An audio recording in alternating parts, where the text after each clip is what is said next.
നമ്മുടെ എല്ലാവരുടെ ഉള്ളിലും കുട്ടിയുണ്ട് അല്ലേ? ഇതുപോലെ ഓടിപ്പോകുന്നൊരു കുട്ടിയായിരുന്നു നമ്മളൊക്കെ 5 വയസ്സിൽ. ഇതിലേക്ക് ഈ ഓർമ്മ കുട്ടികളുടെയൊക്കെ ഉള്ളിലൊരു മോഹമുണ്ട് അല്ലേ? പദമന്ത്രി പുകനോത്കൃഷ്ടം. എനിക്ക് വലിയ ആളാണ്, എനിക്ക് വലിയ ആളാണെന്ന് ഓരോ കുട്ടിയും മോഹിച്ചിട്ടാണ് നമ്മളെ പോലെയൊക്കെ ആയിത്തീരുന്ന ഓരോരുത്തരായിട്ട്. അപ്പൊ നല്ല രീതിയിൽ ചെറുപ്പത്തിലെ സത്സംഗം ലഭിക്കുകയാണെങ്കിൽ അത് സാധിക്കും. അപ്പൊ കുട്ടികൾക്ക് സത്സംഗം എവിടുന്ന കിട്ടാം? മരുന്നായിട്ട്.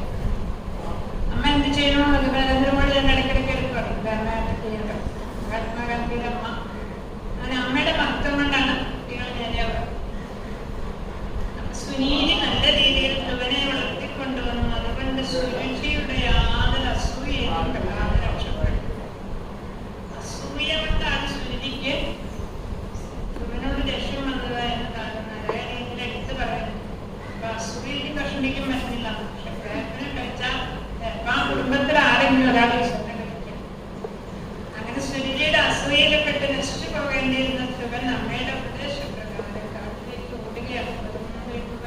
ഇഷ്ടം മഹാലക്ഷ്മി പോലും ഏത് സ്ഥാനം നേടിയോ ആ സ്ഥാനത്തെത്തുന്നുണ്ട്. അത് മഹാലക്ഷ്മിയുടെ പരീക്ഷിത്താണോ എന്ന് കണ്ടുകൊണ്ട് മനസ്സിലേക്ക് ഓടിപ്പോകുന്ന ആ ഭാഗനെ നാരദ മഹർഷി കണ്ടു. കണ്ടപ്പോഴേ തന്നെ കൈവച്ച് അനുഗ്രഹിച്ചിട്ട് പറഞ്ഞു തിരിച്ചു പോകണം. അമ്മ കുട്ടിക്ക് ഒരു ഉപദേശം കൊടുത്ത് മറ്റുള്ളവർക്ക് കുറ്റം കാണുന്നത്. ആരെങ്കിലും നമ്മളെ ഉപദ്രവിക്കുകയാണെങ്കിൽ ആ കർമ്മം തന്നെ നമുക്ക് ദുഃഖം ഉണ്ടാക്കി അതേ കർമ്മം അവർക്കും ദുഃഖം ഉണ്ടാക്കി കൊടുക്കുകയാണ്. നമ്മൾ തിരിച്ചടിക്കാതെ പോണ്ട. ഭഗവാനെ പറ്റി നേരെ അവർ നോക്കിയാൽ മതി. ചിന്ത പറയാമെന്ന് നമ്മൾ അത്ര ചെയ്യുവായതുകൊണ്ടാണ്. അങ്ങനെ ത്രിവൻ പോകുമ്പോൾ നാരദ മഹർഷിയെ കണ്ടു. പദ്ധതിയിൽ അദ്ദേഹം പരീക്ഷിച്ചു നോക്കി. തിരിച്ചു പോകണമെന്നൊക്കെ പറഞ്ഞപ്പോൾ കുട്ടി പറഞ്ഞു. അവിടുന്ന് പറയുന്ന രീതിയിലാണ് അവിടെ ജീവിതവും സ്ഥാപിക്കുമെന്ന് തോന്നുന്നില്ല. ഞാൻ അത്രയധികം സുരുചിയുടെ വാക്കുകൊണ്ട് എൻ്റെ മനസ്സ് മുട്ടിയിരിക്കുന്നു. അതിന് എല്ലാവർക്കും മാർഗം കാണിച്ചു കൊടുക്കുന്ന ആളാണെന്ന് മനസ്സിലാക്കുന്നത്. അടുത്ത പക്ഷേ കുട്ടിക്ക് ഒന്നമോ ഭഗവതേ വസുദേവായ മന്ത്രോപദേശിച്ചു, പൂജാവിധി ഉപദേശിച്ചു. ആ കുട്ടി പോയി 6 മാസം നിരന്തരമായി ഓരോ ദിവസം ആദ്യമൊക്കെ 1 മാസം മുഴുവൻ 3 ദിവസം കൂടുമ്പോൾ ഒന്നമോ ഭഗവതേ വാസുദേവായ എന്ന് നിർത്താതെ ലഭിച്ചു. 3 ദിവസം കൂടുമ്പോൾ ഒന്ന് കണ്ടു നോക്കുമ്പോൾ പഴങ്ങളെ ഭക്ഷിച്ചു. ഇന്നത്തെ മാസമായപ്പോൾ 6 മാസം കൂടുമ്പോഴാണ് കണ്ടു. അപ്പൊ ഇലകളൊക്കെ ഭക്ഷിച്ചു. പിന്നെ 12 ദിവസം കൂടുമ്പോഴായിരിക്കും. അപ്പൊ എന്തായി? ഉണക്കിയ ഇലകൾ അല്ലെങ്കിൽ വെള്ളം. അങ്ങനെയായി. പിന്നെ വായുപക്ഷോജിതശ്വാസവും അടുത്ത മാസമൊക്കെ ആയപ്പോഴത്തേക്കും വായുപക്ഷമായി. 10-15 ദിവസം കൂടുമ്പോഴാണ് അപ്പൊ പ്രാണായാമം ചെയ്യുവായി. അങ്ങനെ പ്രാണവായുവിനിരിക്കാം. കുറെ കഴിഞ്ഞിട്ട് എന്തായിരിക്കും? എന്തെങ്കിലും മുകളിലേക്ക് കഴിഞ്ഞാൽ പിന്നെ അവിടുന്ന് കീഴോട്ട് വരാത്ത അവസ്ഥയിൽ 6 മാസമായിട്ട് ഒരു കുട്ടി സന്താനം ഉണ്ടാക്കണമെന്നുള്ള അവസ്ഥയിലെത്തി. ആ കുട്ടിയുടെ കാലം എവിടെ വയ്ക്കണം, ഇവിടെ ഭൂമി ചെരിയുമെന്നുള്ള അവസ്ഥയായിരുന്നു. ആ സമയത്ത് ദേവന്മാർക്ക് ശ്വാസതടസ്സമൊക്കെ അനുഭവപ്പെട്ടു. അവർ ഗുരുവായൂരപ്പനോട് എന്ന് കരാതെ പറഞ്ഞു. ഭഗവാൻ പറഞ്ഞു അവനെ വിഷമിക്കൊന്നും വേണ്ട, ഞാൻ ഈ കുട്ടി ധ്രുവൻ എന്ന ഒരു കൊച്ചുകുട്ടി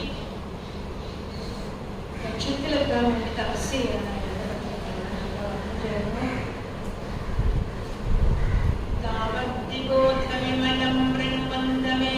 കുട്ടിയുടെ മുമ്പിൽ ഭഗവാൻ വന്ന് നിന്നപ്പോൾ ഉള്ളിലുള്ള രൂപം അറിഞ്ഞു. കുട്ടി മുട്ടി കണ്ണു തുറന്നു. ഭഗവാനെ കണ്ടപ്പോൾ ഇങ്ങനെ കശാദിപാതിനെ നോക്കിയെന്നാണ്.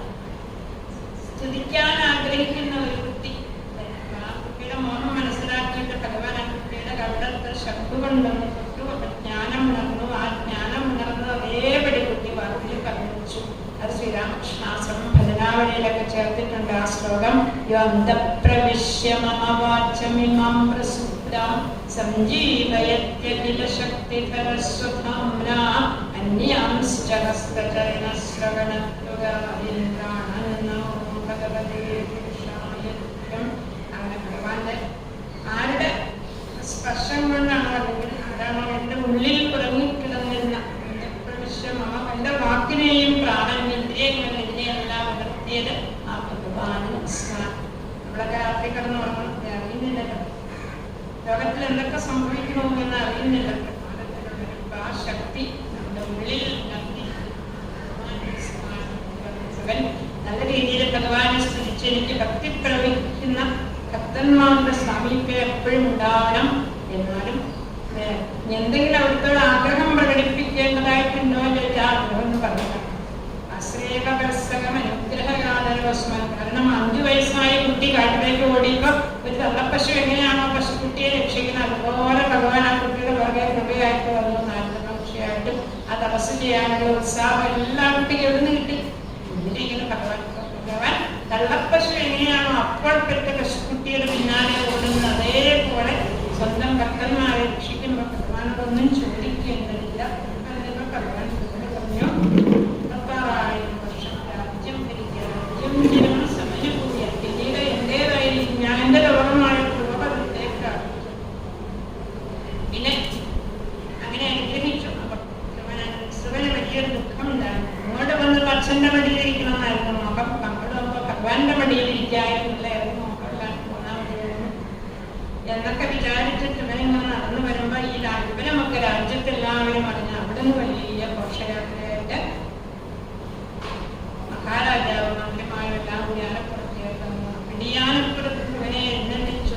സുരുചിയും സുനീലിയും ഒരേ പല്ലക്കിൽ ഒരുപോലെയുള്ള സെറ്റ് മുണ്ടൊക്കെ എടുത്ത് വന്നത്രേ. ആദ്യമേ സുരുചിയെ നമസ്കരിച്ചു. കാരണം സുരുചിയുടെ വാക്കുകൊണ്ടാണല്ലോ പോകാൻ തോന്നുന്നത്. വേനന്റെ കാര്യങ്ങളുള്ളത്. അപ്പൊ സുരുചി ആദ്യമേ നമസ്കരിച്ചു. സുരുചി ദീർഘായുസ്സായിട്ടിരിക്കുക എന്ന് അനുഗ്രഹിച്ചു. അപ്പൊ വിദുരൻ ചോദിച്ചു, അപ്പൊ ഈ അമ്മേന്റെ പോയി ചത്ത് എന്റെ മകനാണെന്നൊക്കെ പറഞ്ഞ് കുട്ടിയെ കട്ടിലേക്ക് പറഞ്ഞനുസരിച്ച് ചോദിച്ചപ്പോൾ ആരിലാണോ ഭഗവാൻ പ്രസാദിക്കുന്നത് അപ്പൊ എല്ലാവരുടെയും പ്രസാദം അയാളിലേക്ക് ഒഴുകിക്കൊണ്ടേ. അതാണ് സ്നേഹം, മറ്റുള്ളവരുടെ സ്നേഹം കിട്ടണമെന്ന് നമുക്ക് മോഹം ഉണ്ടെങ്കിൽ നമ്മൾ കൊടുക്കുന്നവരെ കഴിച്ചുകൊണ്ടിരുന്നാൽ മാത്രം മതി. അമ്മയുടെ സ്നേഹം നമ്മളിലേക്ക് മുഴുവൻ ഒഴുകി തുടങ്ങുമ്പോൾ എല്ലാവരുടെയും സ്നേഹം അത് താണനിലത്തേക്ക് ജലം ഒഴുകുന്നത് പോലെ അല്ലെങ്കിൽ കെട്ടി നിർത്തണം പോയില്ലേ. നമ്മുടെ പ്രധാനമന്ത്രി അതുപോലെയൊക്കെയുള്ള നല്ല നല്ല മനുഷ്യരിലേക്ക് ആളുകളുടെ സ്നേഹം ഒഴുകുമ്പോൾ അതിനെ നിയന്ത്രിക്കാൻ പലരും ശ്രമിച്ചാൽ അങ്ങനെ എല്ലാവരോടും കൂടി ധ്രുവൻ വലിയ ആഘോഷമായിട്ട് രാജ്യത്ത് തിരിച്ചു വന്നു. ഉദ്ദാനപാദ മഹാരാജാവ് ദിവസം പ്രതി വർദ്ധിച്ചു വരുന്ന ഐശ്വര്യം കണ്ട അത്ഭുതപ്പെട്ട ധ്രുവനെ രാജാവാക്കിയിട്ട് കാട്ടിലേക്ക്. അപ്പോ ധ്രുവൻ രാജ്യഭരണം ചെയ്തിരിക്കുന്ന സമയത്ത് ഉത്തമൻ വിളിക്കുന്ന അയാൾക്ക് പോയി ഉത്തമനെ ഇവിടെ ലക്ഷം പോന്നു. ആ വാർത്ത സുരുചിയാണ് അറിഞ്ഞതാണ്. സുരുചി അതാ കേട്ടുകൊണ്ട് പേടിച്ചറിയാം. തേരിൽ അപ്പുറത്ത് നിന്ന് മകനെ കാണാനായിട്ട് കാട്ടിലേക്ക് പോവുകയും കാട്ടുതീയിൽപ്പെട്ട് മരിക്കുകയും ചെയ്യും. അതിന്റെ വാക്കലെ സുരുചി പറഞ്ഞിരുന്നു, എന്റെ മകനായിട്ട് ജനിച്ചാൽ രാജ്യം കിട്ടുള്ളൂ, എന്റെ മകനായിട്ട് ജനിച്ചിട്ട് എന്താ കിട്ടിയത്? നമ്മൾ വാക്കുകൾ ദുഷ്ട വാക്കുകൾ പറഞ്ഞാൽ നമുക്ക് തിരിച്ചടിക്കും. അതാണ് നല്ല വാക്കു ചൊല്ലണം എന്ന് പറഞ്ഞു. ധ്രുവൻ പിന്നീട് ലക്ഷന്മാരുമായിട്ട് യുദ്ധം ചെയ്യുകയും അവസാനം ലക്ഷന്മാരുടെ രാജാവായ കുബേരൻ ധ്രുവനെ കാണാൻ വന്നു. 5 വയസ്സിൽ 6 മാസം കൊണ്ട് ഭഗവാനെ ദർശിച്ച അമ്മയെ കാണാൻ വന്നതാണ്. അങ്ങ് വിഷമിക്കേണ്ട, അങ്ങയുടെ സഹോദരനെ യക്ഷന്മാരും വധിച്ചിട്ടില്ല, അങ്ങ് യക്ഷന്മാരെയും വധിച്ചിട്ടില്ല, കാലമാണെല്ലാം ചെയ്തത്, അങ്ങക്ക് എന്താ വരം വേണ്ടത് എന്ന് ചോദിച്ചു. ഭഗവാൻ വരം വേണ്ടത് എന്താന്ന് ചോദിച്ചപ്പോ എന്ത് വേണമെങ്കിലും തരും. അഷ്ടനിധികളൊക്കെ ഉള്ളതാണ്.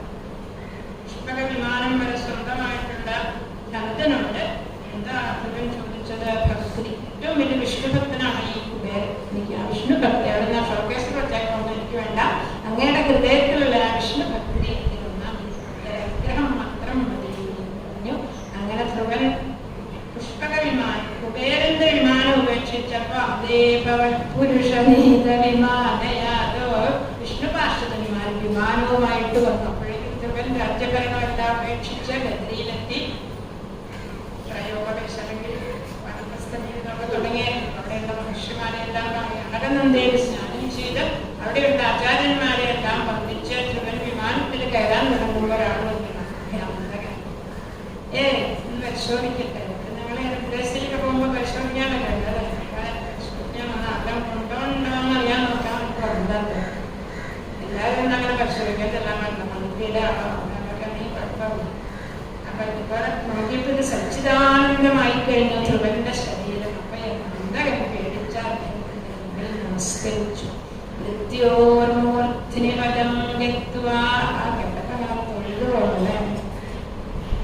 മൃത്യുവിന്റെ തലയിൽ ചവിട്ടിക്കണ്ട ആ ബാലൻ, 5 വയസ്സായ ബാലന്റെ അമ്മയുടെ ശ്രീയമ്മയുടെ വാക്ക് കേട്ട് കയറിയിട്ടുണ്ട്, വിമാനത്തിലേക്ക് കയറി. ആ വിമാനം ഉയർന്ന് അങ്ങനെ പോണ സ്ഥലങ്ങളിലൊക്കെ സ്തുതിയില്ലങ്ങൾ കേട്ടു. കൊട്ടാരത്തിൻ്റെ അടുത്ത് നിലനിർത്തുക പറഞ്ഞ് ഇവിടെ നിർത്തണം. ഒരു വിമാനം അങ്ങോട്ട് പറഞ്ഞില്ലായി. ഓരോന്നും ആരെയും കൊണ്ടുപോകാറില്ല. ശരീരം കളത്രം സുഖം ബന്ധുവർഗം മത്സ്യം വനം എല്ലാം ഇട്ടിട്ട് ഇവിടെ പോകണ്ട. അപ്പൊ പറഞ്ഞു അമ്മയെ ഇവിടെ കൊണ്ടുപോകണം. അപ്പൊ വിഷ്ണു ഭാഷകന്മാർ പറഞ്ഞു അങ്ങയുടെ ഈ സ്വഭാവം ഭഗവാൻ അറിയാണ്ട് അമ്മ ആദ്യം പോയി കഴിഞ്ഞു. അമ്മയ്ക്ക് ആദ്യം സമ്മാനം കിട്ടുന്നത് നമ്മളെല്ലാ അമ്മമാരും മനസ്സിലാക്കണം. കുട്ടികളെ എവിടെ സമ്മാനം കിട്ടുമ്പോൾ അമ്മയ്ക്കും കൂടെ സമ്മാനം കുട്ടിക്ക് ഫസ്റ്റ് കിട്ടിയ അമ്മയ്ക്കും കിട്ടും. കുട്ടി ഭഗവാന്റെ അടുത്തേക്കാണ് പോകണമെങ്കിൽ ആദ്യത്തെ